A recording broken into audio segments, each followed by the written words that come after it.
नमस्कार, मी पंजाब डक. राज्यातल्या सर्व शेतकऱ्याला सांगू इच्छितो की म्हणजे आजपासून पावसाचा जोर ओसरणार आहे आणि ठिकठिकाणी सूर्यदर्शन होणार आहे. म्हणून शेतीचे कामे करून घेण्यासाठी पोषक वातावरण आहे. पण हे असताना देखील काय होणार आहे, 6 ऑगस्टपर्यंत स्थानिक वातावरण तयार होऊन 10 मिनिटाचा, 20 मिनिटाचा, अर्ध्या तासाचा पाऊस काय होणार आहे, दुपारनंतर येणार आहे. म्हणून अंदाज लक्षात यायचा. पण असा खूप काय मोठा अतिवृष्टी, मुसळधार पाऊस काय पडणार नाही. म्हणून हे देखील अंदाज सर्व शेतकऱ्यांना लक्षात यायचा. 7 तारखेच्या नंतर वातावरणात आणखीन बदल होईल, चांगलं सूर्यदर्शन होईल. त्याच्यानंतर शेतकऱ्यांना कामं करण्यासाठी जवळपास 15 ऑगस्टपर्यंत शेतकऱ्यांना कामे शेतीचे करण्यासाठी वेळ भेटणार आहे. म्हणून हा अंदाज सर्व शेतकऱ्यांनी लक्षात यायचा. पण राज्यात मग शेतकऱ्यांनी 15 तारखेपर्यंत आपण आपली शेतीची कामे करायची. कारण की काय होणार आहे, 16-17च्या दरम्यान परत एक काय होणार आहे, बंगालच्या खाडीमध्ये एक कमी दाबाचा पट्टा तयार होणार आहे आणि आपल्याकडं उन्हाची तीव्रता असल्यामुळं मग ते कमी दाबाचा पट्टा महाराष्ट्राकडे येईल आणि ते महाराष्ट्राकडे आल्याच्या नंतर आता जसा पाऊस पडला तसाच मग राज्यामध्ये काही भागामध्ये पाऊस पडणार आहे. म्हणून हा अंदाज लक्षात घ्यायचा. त्याचा व्हिडिओ आता आपण नंतर दिला जाईल. पण तोपर्यंत शेतकऱ्यांनी काय करायचं, 15 ऑगस्टपर्यंत शेतीची कामे करून घ्यायला काही हरकत नाही. म्हणून हा अंदाज देखील सर्व शेतकऱ्यांना लक्षात घ्यायचा. या ऑगस्ट महिन्यात देखील एक चांगला मोठा पाऊस येणार आहे. म्हणून हा अंदाज लक्षात घ्यायचा. म्हणजे सांगायचं झालं तर 17 ऑगस्टपासून ते 30 ऑगस्टच्या दरम्यान एक चांगला मोठा पाऊस येईल.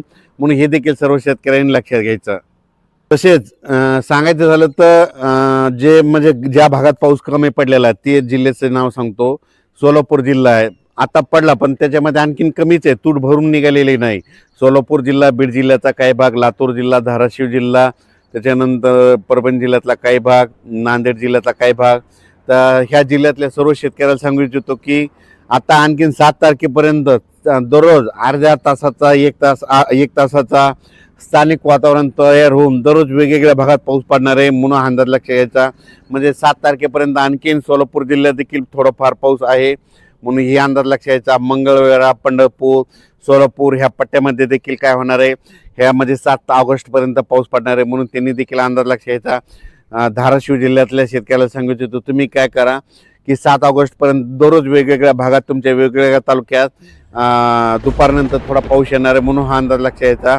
त्यानंतर बीड जिल्ह्यात देखील तशीच परिस्थिती राहील, परभणी जिल्ह्यात तशीच परिस्थिती राहील, जालना जिल्ह्यात देखील तसंच राहील. इकडं हिंगोली, वाशिम, नांदेड तिकडे देखील असाच स्थानिक वातावरण तयार होऊन पाऊस पडेल.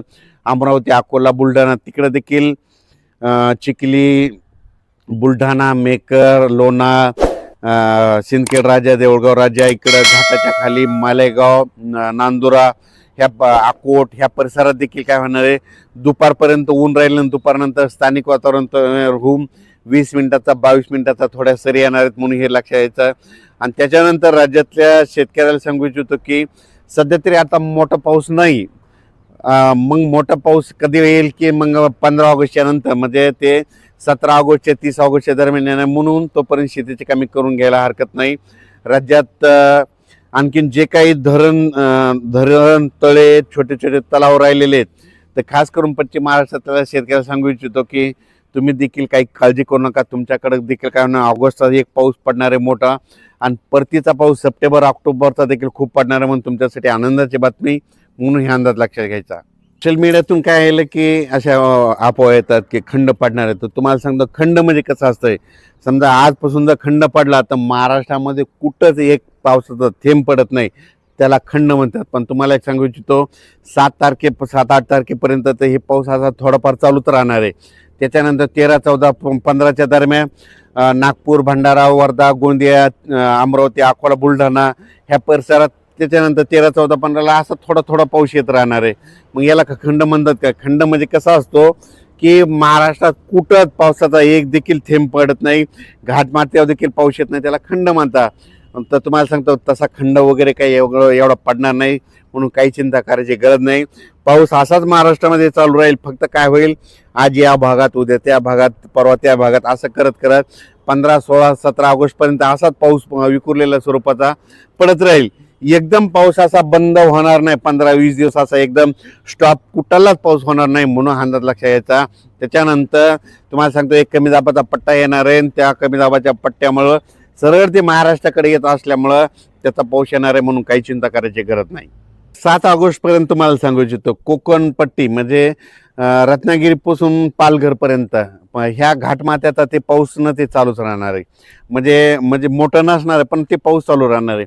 त्याच्यामध्ये राहिलं झालं आता इकडं सोलापूर जिल्हा, धाराशिव जिल्हा, बीड जिल्हा, परभणी जिल्हा, अहिल्यानगर, त्याच्यानंतर संभाजीनगर, जालना जिल्हा, परभणी जिल्हा, नांदेड जिल्हा, हिंगोली जिल्हा, वाशिम जिल्हा, बुलढाणा जिल्हा, अकोला जिल्हा, अमरावती जिल्हा, यवतमाळ जिल्हा, त्याच्यानंतर भंडारा, नागपूर ह्या पट्ट्यामधला पाऊस काय होणार आहे, थोडं थोडं चालूच राहणार आहे. असं एकदम काय बंद होणार नाही. 10 मिनिटाचा, 5 मिनिटाचा, 20 मिनिटाचा अशा सरी येणार आहे. म्हणून हा अंदाज लक्षात यायचा. पुन्हा 13-14च्या नंतर काय होणार आहे, एक कमी दाबाचा पट्टा उत्तर प्रदेशकडे जाणार आहे. त्याच्यामध्ये काय होणार, ते थोडंफार विदर्भाकडून जात असल्यामुळं, म्हणजे मध्य प्रदेश कडून जात असल्यामुळं थोडंफार विदर्भात देखील 13-14-15च्या दरम्यान ते देखील पाऊस थोडंफार पडणार आहे. पण असा एकदम पाऊस काही बंद होणार नाही.